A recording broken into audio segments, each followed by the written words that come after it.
Dear students, आज के इस लेक्चर में हम 12वीं क्लास का गणित का 5वां अध्याय सातत्य तथा अवकलनीय यानी कंटिन्यूटी एंड डिफरेंशिएबिलिटी के बारे में पढ़ेंगे। तो सबसे पहले तो इससे संबंधित हम थ्योरी करेंगे और फिर प्रश्नावली 5.1 के पहले 5 उदाहरण भी हम हल करेंगे। तो यहाँ पे कंटिन्यूटी एंड डिफरेंशिएबिलिटी शुरू करने से पहले हम 11वीं क्लास में पहुंचते हैं कि 11वीं क्लास में इससे संबंधित हमने क्या किया था। तो 11वीं क्लास में हमने इससे संबंधित लिमिट नाम का एक चैप्टर किया था। लिमिट हिंदी में जिसको सीमा कहते हैं। तो पहले थोड़ा लिमिट के बारे में डिस्कस करते हैं, इसके बाद कंटिन्यूटी और डिफरेंशिएबिलिटी के बारे में पढ़ेंगे। तो लिमिट 11वीं क्लास में हमने इस टाइप से पढ़ा था कि हमारे पास एक कोई फंक्शन दिया होता था f(x), कि f(x) कोई फंक्शन है, फंक्शन यानी कि फलन है, और इसकी सीमा हमें निकालनी होती थी किसी पॉइंट पे। मान लेते हैं कि वो पॉइंट x = a, इस पर हमें इसकी लिमिट निकालनी है यानी कि सीमा निकालनी है। तो वो इस टाइप से हम निकालते थे कि एक स्पेशल सिंबल लिमिट के लिए LIM और x टेंड टू जिस पॉइंट पे निकालना है a और इस फंक्शन का, यानी इस फलन का दिए हुए पॉइंट पर सीमा इस टाइप से निकलती थी कि जहां पे भी फलन में x है उसकी जगह हम a पुट कर देते हैं कि f(a). ये इस तरह से इस फंक्शन की इस पॉइंट पर हमारी लिमिट निकल जाती थी। तो इसके साथ साथ हमने दो चीजें और भी पढ़ी थी, एक लेफ्ट हैंड लिमिट और दूसरी राइट हैंड लिमिट। ये दो चीजें और पढ़ी थी, लेफ्ट हैंड लिमिट और दूसरी right hand limit. Left hand limit को हिंदी में बोलते हैं बाएं पक्ष की सीमा,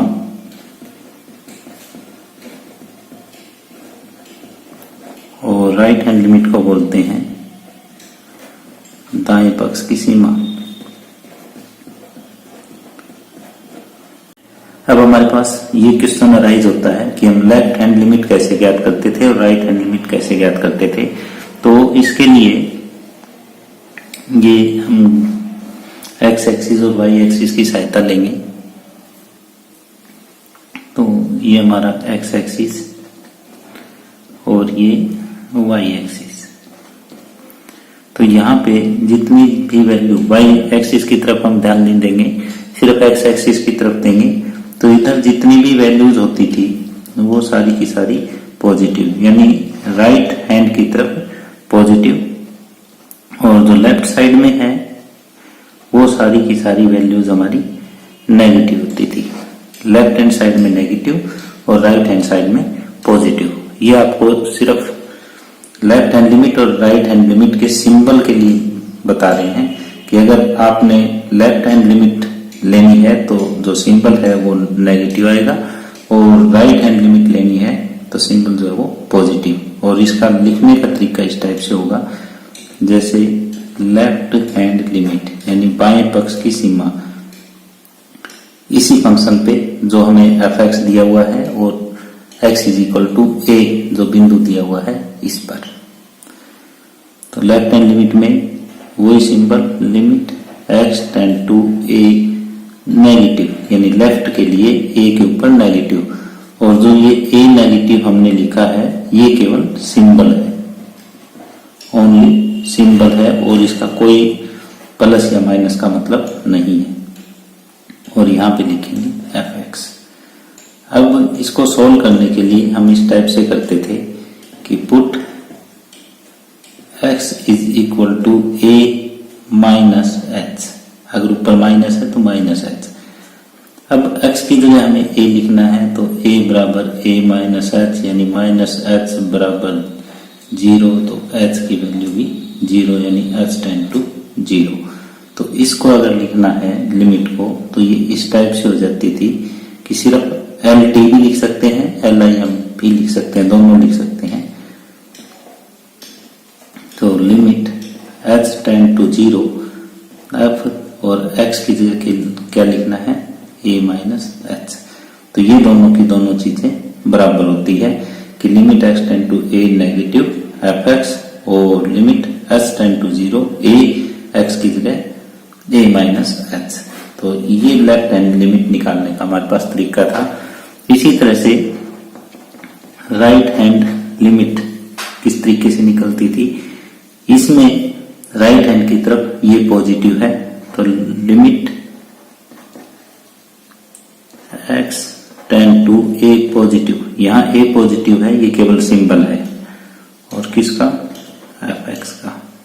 तो इसकी वैल्यू निकालते टाइम हम क्या करते थे कि put x is equal to a plus h, और x की जगह हमें a लिखना है तो a बराबर a प्लस एच, इधर जाएगा 0 तो h बराबर 0 यानी h टेंड टू 0। तो इसको ऐसे लिख सकते हैं limit h tend to 0 F x की जगह लिख देंगे a प्लस एच। तो ये दोनों की दोनों चीजें बराबर है।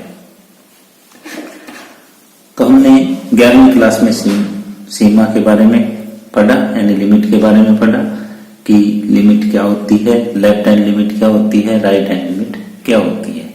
अब आते हैं कि कंटिन्यूटी यानी सातत्य, ये क्या चीज है। सातत्य ये क्या चीज है, जब हमारा फंक्शन उस पॉइंट पे यानी एफ ए और left hand limit at x is equal to a और राइट हैंड लिमिट यानी जब हमारा फंक्शन एक्स, एफ एक्स भी कह सकते हैं उसको, at x is equal to अगर ए हम लिखें, तो जब कोई फंक्शन लेफ्ट हैंड लिमिट और राइट हैंड लिमिट ये तीनों के तीनों बराबर हो जाए तो वो फलन जो है वो संतत कहलाएगा, यानी कंटिन्यूअस कहलाएगा, अगर ये तीनों चीज बराबर है। कि किसी भी फंक्शन को कंटिन्यूअस प्रूव करने के लिए यानी संतत प्रूव करने के लिए हमें क्या करना है, पहले तो जो पॉइंट हमें दिया हुआ है उस पॉइंट पे उस फंक्शन का मान निकालेंगे, फिर उसी पॉइंट पे लेफ्ट हैंड लिमिट निकालेंगे, फिर उसी पॉइंट पे राइट हैंड लिमिट निकालेंगे। अगर ये तीनों के तीनों बराबर आ जाते हैं कि वो फंक्शन लेफ्ट हैंड लिमिट और राइट हैंड लिमिट उस दिए गए पॉइंट पर, तो हम कहेंगे कि उस दिए हुए पॉइंट पर दिया गया जो फलन है वो संतत है, यानी कि कंटिन्यूअस है। अब हमने अलजेब्रिकली संततता के बारे में पढ़ा कि कंटिन्यूटी क्या होती है। कि कंटिन्यूटी के लिए हमारे पास एफ ए और limit x tend to a negative और limit x tend to a positive f x, अगर ये तीनों बराबर है तो हमारा दिया गया फलन जो है वो संतत है। और अगर इसको ग्राफिकली हम देखना चाहें तो ग्राफिकली इस टाइप से हम देख सकते हैं, जैसे ये हमारा फंक्शन एक्स एक्सिस और ये वाई एक्सिस, और ये कोई फंक्शन है और मैंने इसको बिना पेन उठाए बनाया है, यानी इसमें कहीं पे भी कोई कट नहीं है, ये लगातार चल नहीं रहा है, तो ये संतत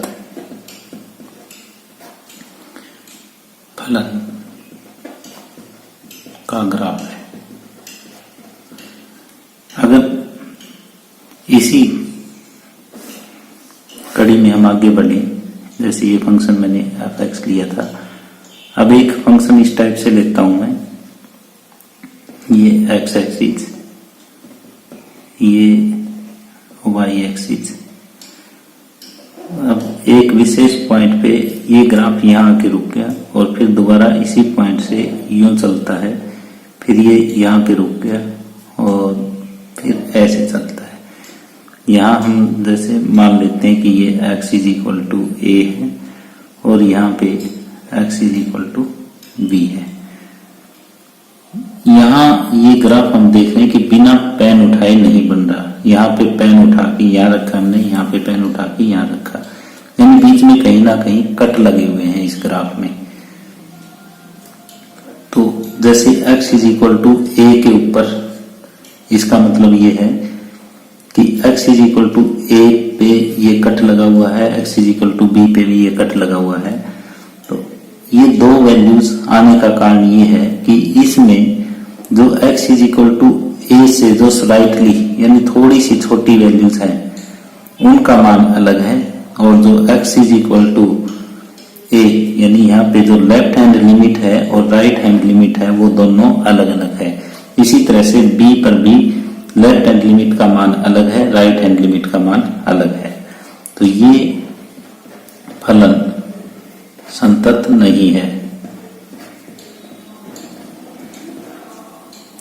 अगर ये लगातार चलता है, कहीं पे कोई कट इसमें नहीं है, तो फलन जो है वो संतत है। और अगर इस लेफ्ट हैंड लिमिट और राइट हैंड लिमिट का मान यानी ये कहीं पे आपको कट दिखाई दे रहा है, एक पेन बिना उठाए आपका ग्राफ नहीं बन रहा है, तो ये संतत नहीं है। तो इसका मतलब ये है कि इस पॉइंट और इस पॉइंट पे ये संतत नहीं है। और संतत नहीं होने का कारण ये है कि यहाँ पे जो बाएं पक्ष की सीमा है और दाएं पक्ष की सीमा है वो दोनों की दोनों अलग अलग है। अब हमने संततता के अंदर ये देखा कि हमें लिमिट के सवाल ही हल करने हैं, यानी लिमिट जो हमने 11वीं क्लास में करी वही करनी है। सिर्फ देखना यही है कि क्या left hand limit, right hand limit और फंक्शन क्या बराबर है। तो लिमिट के सवाल किस तरह से हल करने वो एक बार हम फिर रिवाइज करते हैं। तो लिमिट के सवाल जो है वो पहला तरीका तो ये है कि डायरेक्ट लिमिट पुट करके,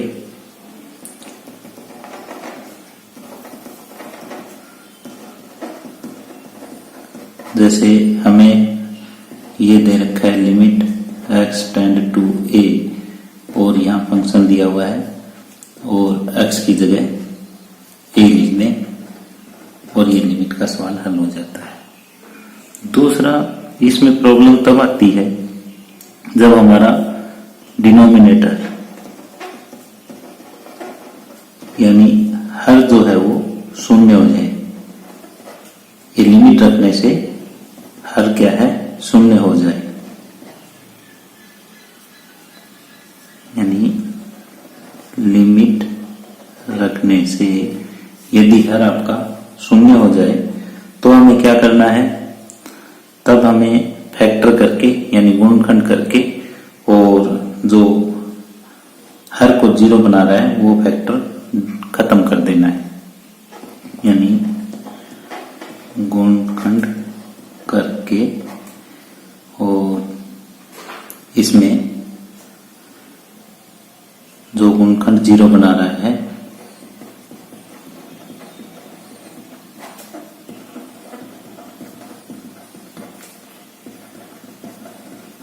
उसे हटाकर फिर सोल्व कर सकते हैं।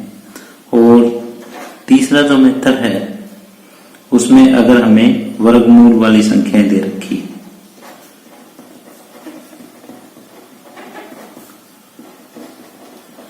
और साथ में क्या है लिमिट रखने से हर जो है वो शून्य बनता है, तो हमें हर का परिमेयकरण करना है, हर का परिमेयकरण करना है।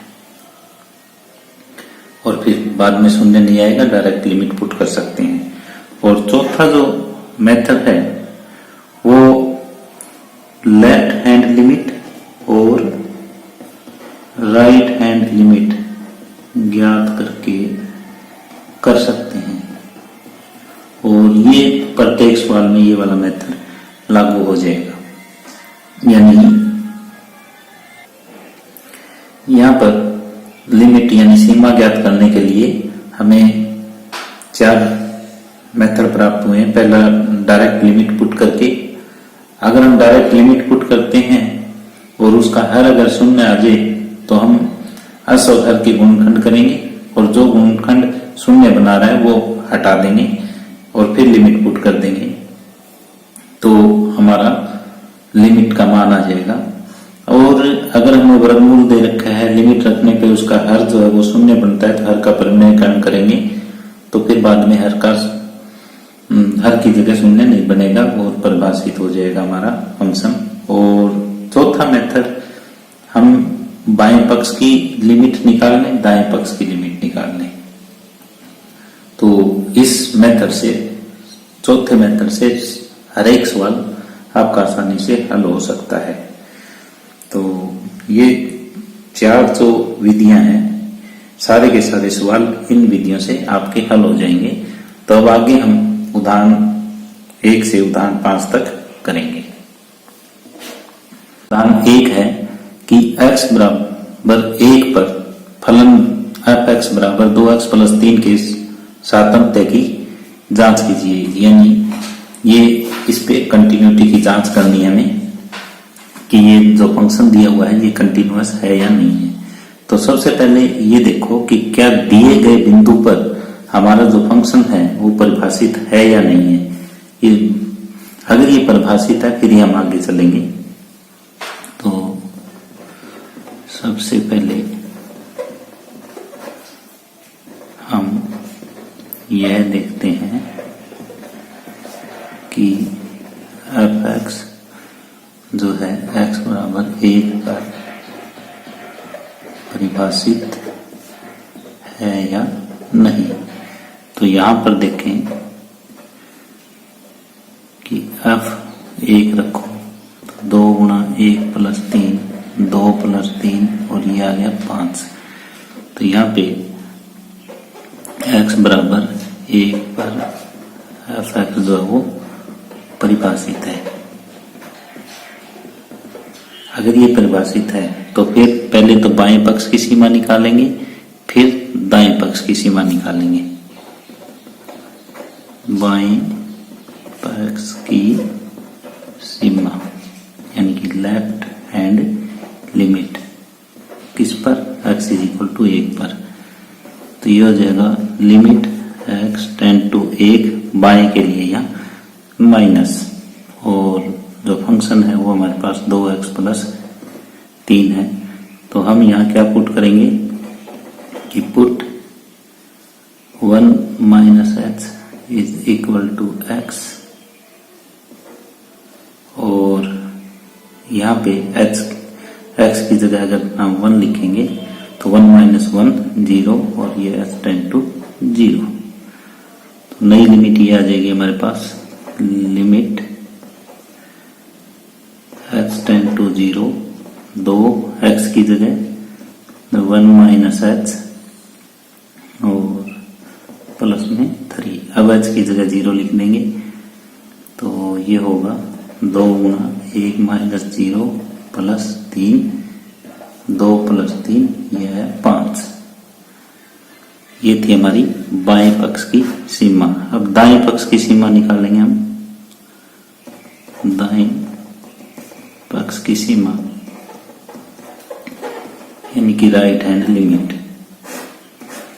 तो यहाँ लिमिट x टेंड टू किस पे, x = 1 पे। तो 1 पॉजिटिव दाएं राइट हैंड लिमिट के लिए, और जो फंक्शन है वो 2x + 3। तो यहाँ पे पुट 1 + h बराबर x। अगर यहाँ प्लस है तो बीच में प्लस आएगा और यहाँ माइनस है तो बीच में माइनस, और x की जगह ये 1 पुट करेंगे तो लिमिट h टेंड टू 0 ये आ जाएगा। तो नई लिमिट हमारे पास ये बन गई, लिमिट h टेंड टू 0 और x की जगह 1 + h + 3, और h की जगह अगर 0 पुट करें तो 1 + 0 प्लस 3 यानी 2 प्लस 3 5। यहाँ देखते हैं हम कि f1 है वो भी 5 है, लेफ्ट हैंड लिमिट है वो भी 5 है, और राइट हैंड लिमिट है वो भी 5 है। तो इसका मतलब ये तीनों के तीनों क्या हुए, बराबर, और ये बराबर है तो दिया गया फलन संतत है। तो यहाँ f1 बराबर लेफ्ट हैंड लिमिट बराबर राइट हैंड लिमिट, ये बराबर है, तो इसलिए fx जो है x बराबर 1 पर संतत है।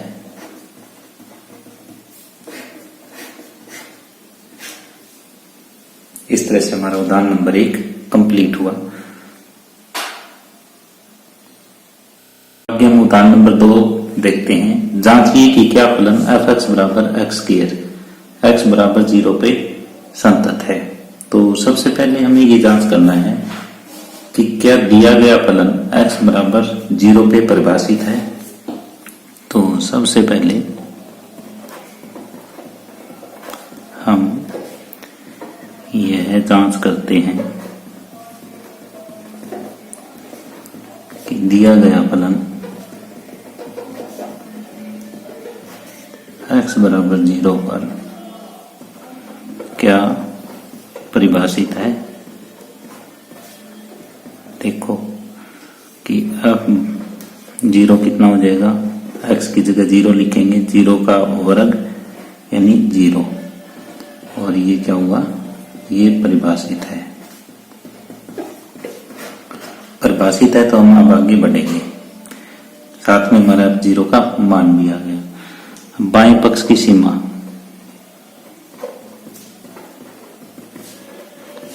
और दाएं पक्ष की सीमा, ये दोनों सीमाएं हम ज्ञात करेंगे। अगर हमारा फंक्शन बाएं पक्ष की सीमा और दाएं पक्ष की सीमा तीनों बराबर आ जाती है तो जो दिया गया फलन है वो संतत है। तो बाएं पक्ष की सीमा यानी लेफ्ट हैंड लिमिट हम ज्ञात करते हैं किस पॉइंट पे, x = 0 पर। तो यहाँ पे लिमिट x टेंड टू 0 बाएं पक्ष की सीमा है तो यहाँ पे नेगेटिव आ जाएगा, और ये x स्क्वायर, तो यहाँ पे पुट 0 माइनस h = x, और लिमिट h टेंड टू हो जाएगी 0, ये हो जाएगी limit h tend to 0 0 minus h का स्क्वायर, यानी limit h tend to 0 minus का स्क्वायर प्लस h स्क्वायर, और ये 0 का स्क्वायर, ये आ जाएगा 0। हमने बाएं पक्ष की सीमा यहाँ पे ज्ञात कर ली, वो आई 0। अब दाएं पक्ष की सीमा, दाएं पक्ष की सीमा यानी राइट हैंड लिमिट, ये ज्ञात करते हैं किस पॉइंट पे, एट x = 0 पर। Limit x tend to 0 right hand के लिए यहाँ पॉजिटिव का सिंबल और x स्क्वायर, और ये पुट करेंगे 0 प्लस h = x और लिमिट h टेंड टू 0, ये हो जाएगा, क्योंकि x की जगह हम क्या पुट करेंगे 0, तो h अपने आप 0 हो जाएगा। तो लिमिट h टेंड टू 0, यहाँ 0 प्लस h का वर्ग, और ये हो जाएगा लिमिट h टेंड टू 0 और h स्क्वायर, और 0 का स्क्वायर, ये भी कितना आया 0। तो हम यहाँ क्या देख रहे हैं कि यहाँ देख रहे हैं कि f0 लेफ्ट हैंड लिमिट और राइट हैंड लिमिट, ये तीनों के तीनों आपस में बराबर है, और किसके बराबर है, 0 के बराबर है। तो अगर ये तीनों के तीनों बराबर है, एट x = 0 और एट x = 0, अगर ये तीनों के तीनों बराबर है तो दिया गया फलन जो है वो संतत है। अतः दिया गया फलन संतत है किस पर, एट x = 0 पर। तो इस तरह से उदाहरण नंबर 2 कंप्लीट हुआ। आगे उदाहरण नंबर 3 है, x बराबर 0 पर फलन f(x) बराबर mod x के सार्थकता की जांच कीजिए। तो सबसे पहले हम ये देखते हैं कि f(x) बराबर mod x है वो 0 पर परिभाषित है या नहीं है। तो सबसे पहले हम ये जांच करते हैं कि क्या f(x) x बराबर 0 पे परिभाषित है या नहीं। यहाँ पे हम देखते हैं कि f(x) के बराबर क्या है, mod x है, और x की जगह अगर हम 0 लिखते हैं तो ये mod 0, और mod 0 कितना होता है 0, तो ये परिभाषित है। अब परिभाषित है तो फिर आगे बढ़ेंगे, बाएं पक्ष की सीमा हम ज्ञात करेंगे, फिर दाएं पक्ष की सीमा ज्ञात करेंगे, बाएं पक्ष की सीमा यानी कि लेफ्ट हैंड लिमिट। तो यहाँ पे देखो लिमिट किस पे, x इज इक्वल टू 0 पर, limit x tend to 0 negative, और यहाँ पे आ जाएगा mod x। तो यहाँ पे पुट 0 माइनस h बराबर x और limit h tend to 0, limit h tend to 0 और ये हो जाएगा 0 minus h, limit h tend to 0 और माइनस mod h। और मोड में चाहे वैल्यू अंदर माइनस हो चाहे प्लस हो, मोड से बाहर निकलते ही वैल्यू क्या हो जाती है plus, limit h tend to 0 plus, और ये हो जाएगा आपका 0। अब दाएं पक्ष की सीमा हम ज्ञात करेंगे, दाएं पक्ष की सीमा यानी राइट हैंड लिमिट, यहाँ पे ये भी x इज इक्वल टू 0 पे हम ज्ञात करेंगे। तो limit x tend to 0 positive और ये mod x, और ये अगर हम पुट करें 0 plus h is equal to x, limit h tend to 0, तो लिमिट h टेंड टू 0 और ये 0 प्लस h, और ये हो जाएगा limit h tend to 0 mod h और limit h tend to 0, mod से जब h बाहर आएगा तो h, और ये वैल्यू आई हमारी 0। तो यहां हम देखते हैं कि f0 का जो मान है वो left hand limit at x is equal to 0 पर और right hand limit at x is equal to 0 पर, ये तीनों के तीनों बराबर हो जाते हैं। तो बराबर हो जाते हैं तो दिया गया फलन जो वो संतत है, अतः दिया गया फलन संतत है। तो यहां तक मैंने जो भी क्वेश्चन किए हैं सारे एक ही मेथड से किए हैं। इस मेथड से मैं इसलिए कर रहा हूं ताकि आपको सारे के सारे क्वेश्चन इस मेथड से सोल्व करने आ जाएं, चाहे क्वेश्चन आसान है चाहे कोई क्वेश्चन मुश्किल है, हर एक क्वेश्चन इस मेथड से आपका सोल्व हो जाएगा। तो इसलिए मैं आसान क्वेश्चन भी इसी मेथड से कर रहा हूं और जो मुश्किल क्वेश्चन है वो भी इसी मेथड से ही करूंगा। उदाहरण नंबर 4 है, दर्शाइए कि फलन f(x) बराबर x पावर 3 प्लस 3 यदि x 0 के बराबर नहीं है, 1 यदि x बराबर 0 है, तो x बराबर 0 पे संतत नहीं है। तो सबसे पहले देखो कि क्या हमारा जो फंक्शन दिया हुआ है वो परिभाषित है x बराबर 0 पे। तो यहां हम देखते हैं f0 की वैल्यू 1 है, तो अतः x बराबर 0 पर f(x) परिभाषित है। तो अब आगे बढ़ते हैं,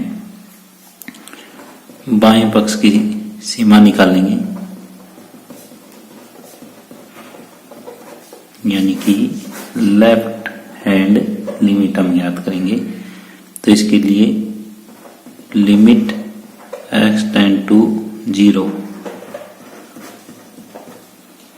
नेगेटिव आ जाएगा यहाँ पे, और यहाँ f x limit x tend to 0 और नेगेटिव, और फंक्शन की वैल्यू जो नॉट इक्वल टू 0 है वो वाली आएगी,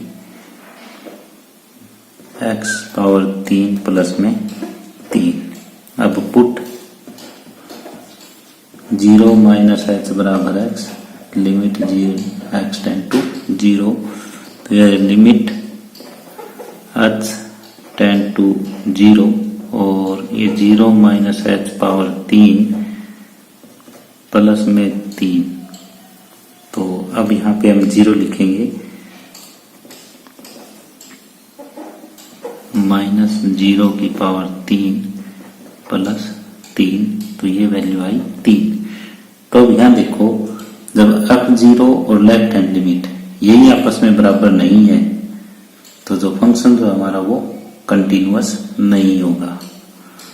तो यहाँ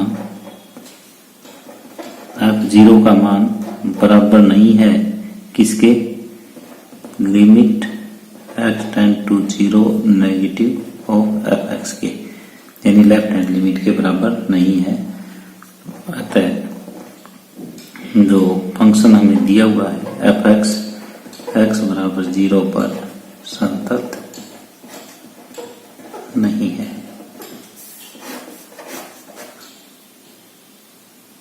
उदाहरण नंबर 5 है, उन बिंदुओं की जांच कीजिए जिस पर अचर फलन यानी कांस्टेंट फंक्शन एफ एक्स बराबर के जो है वो सतत है। तो यहाँ पे सबसे पहले हम ये जांच करते हैं कि जो हमारे फंक्शन दे रखा है वो कहाँ कहाँ परिभाषित नहीं है। तो हम देखते हैं कि सभी वास्तविक संख्याओं के लिए जो अचर फलन जो है वो परिभाषित होता है। हम जानते हैं कि अचर फलन एफ एक्स बराबर के सभी वास्तविक संख्याओं के लिए परिभाषित होता है।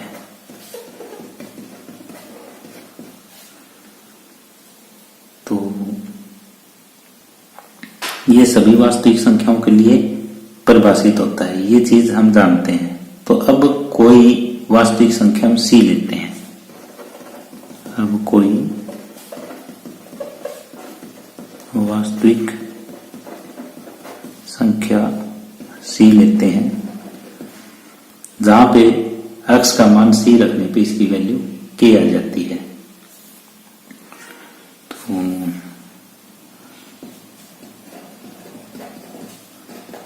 जो एफ एक्स बराबर k है तो c अगर लेते हैं तो इसकी वैल्यू k आती है। अब x is equal to c पर हम लेफ्ट हैंड लिमिट ज्ञात करेंगे और राइट हैंड लिमिट ज्ञात करेंगे, क्योंकि at x is equal to c पर इसकी वैल्यू k आ गई। अगर लेफ्ट हैंड लिमिट भी k आ जाती है, राइट हैंड लिमिट भी k आ जाती है, तो हम ये कह देंगे कि जो दिया गया अचर फलन है सभी वास्तविक संख्याओं के लिए सतत है। तो यहाँ पे लेफ्ट हैंड लिमिट हम निकालते हैं, limit x tend to c negative और यहाँ पे एफ एक्स आ जाएगा, यानी एफ एक्स की वैल्यू हमारे पास जो दे रखी है वो k है। तो put c minus h is equal to x और लिमिट एच टेंड टू 0, तो ये हो जाएगा लिमिट एच टेंड टू 0 और एफ एक्स की वैल्यू तो हमारे पास k है ही। इसको हम यहाँ पे एक स्टेप और लिख सकते थे, x tend to c negative k। तो यहाँ पे हमारे पास x है ही नहीं, तो ये k है, तो इसकी वैल्यू हमारे पास क्या आई, k आई। तो इसी तरह से राइट हैंड लिमिट आ जाएगी हमारे पास, limit x tend to c यहाँ positive f x, limit x tend to c positive f x की वैल्यू के, तो put c plus h is equal to x limit H tend to 0, तो ये जो लिमिट एच टेंड टू 0 और के, ये भी के आया। तो यहाँ पे एफ ऑफ सी और left hand limit, right hand limit, ये तीनों बराबर आ गए। तो इसका मतलब ये प्रत्येक वास्तविक संख्या के लिए, क्योंकि सी हमने कोई भी वास्तविक संख्या ली है, तो अतः प्रत्येक वास्तविक संख्या के लिए जो हमारा फंक्शन एफ एक्स है, एफ एक्स संतत है।